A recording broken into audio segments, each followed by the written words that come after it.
के शर्मा जी, आपसे शुरुआत कर लेती हूं।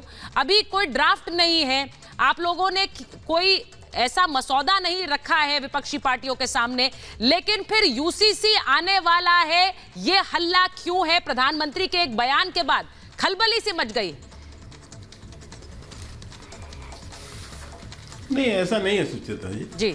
आपको याद होगा कि विधि आयोग ने जो है 22वां जो विधि आयोग है, उसने इस पर जो है पिछले महीने ही एक लोगों से सुझाव मांगे हैं और उसमें काफ़ी सुझाव आए भी हैं और अभी 7-8 दिन बाकी हैं उसमें सुझाव आने में।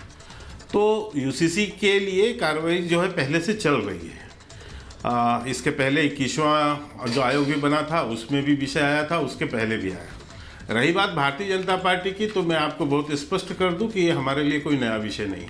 ये तो जब भारतीय जनता पार्टी का स्थापना हुआ था उसी समय से 3 हमारे कोर इशू थे।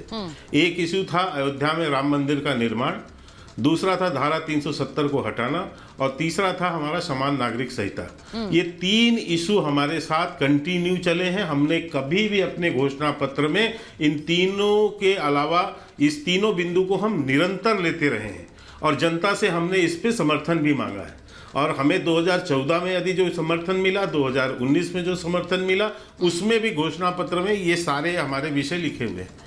तो इसलिए मैं कहता हूं ये हमारे लिए कोई नया विषय नहीं। लोगों को लग सकता है, लोगों को हो सकता है कि उनको लगे, नहीं। के शर्मा जी, मैंने यही इसीलिए कहा क्योंकि विपक्षी पार्टियों का कहना है कि चुनाव से पहले आप यूसीसी का मुद्दा इसलिए उठाते हैं क्योंकि जैसा आपने खुद कह दिया 2014 में भी ये बात हुई, 19 में भी बात हुई, इस बार आएगा कि सिर्फ बात होगी? नहीं, अब उसकी एक प्रक्रिया है। उस प्रक्रिया के अनुसार अब इसको कैसे लाना, कब लाना, ये तो हम पे छोड़ेंगे ना। ये तो हमारी रणनीति होनी चाहिए। हम तो, लेकिन इससे हम प्रतिबद्ध हैं, इसमें कोई दो मत नहीं। इसमें हम अभी जब अयोध्या का मसला आया था या धारा 370 का, तब भी तो इन्होंने यही सब उठाया, टाइमिंग देखिए। अब इनकी तो टाइमिंग पता नहीं कब होती है। अब हमारे लिए तो कोई टाइमिंग नहीं है। हमारे लिए तो एक लगातार हमको जो है कई चीजें पूरी करनी है। हम ट्रिपल तलाक भी लेके आए, एनआरसी भी लेके आए, वो भी हमने सीए का कानून भी लेकर आए।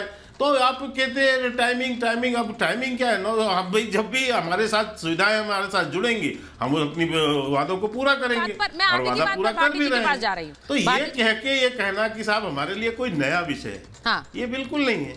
ठीक है, नया विषय नहीं है भाटी साहब। जब भी वो कह रहे हैं हमने मैनिफेस्टो में भी रखा है, हमने इस पर प्रतिबद्धता भी जाहिर की है। एक चीज बोलिए क्लियर कर दूं, केवल एक बात जी, कि हम देखिए निरंतर हम जो है विभिन्न राज्यों में भी हम इस विषय को लाते रहे हैं। राज्यों में भी अभी प्रक्रियाएं चालू हैं, केंद्रीय स्तर पर भी प्रक्रियाएं चालू हैं। जैसे सारी चीजें मसौदे पूरे होंगे, चीजें लोगों के सलाह भी आएंगे, आम जनता की भी राय उसमें मांगी गई है, वो सारी चीजें आएंगी, उसके साथ विश्लेषण भी होगा और फिर उसके बाद उसकी स्थिति को तय किया जाएगा कि इसे कब लाना, कैसे लाना और किस प्रक्रिया से लाना है। बिल्कुल। अब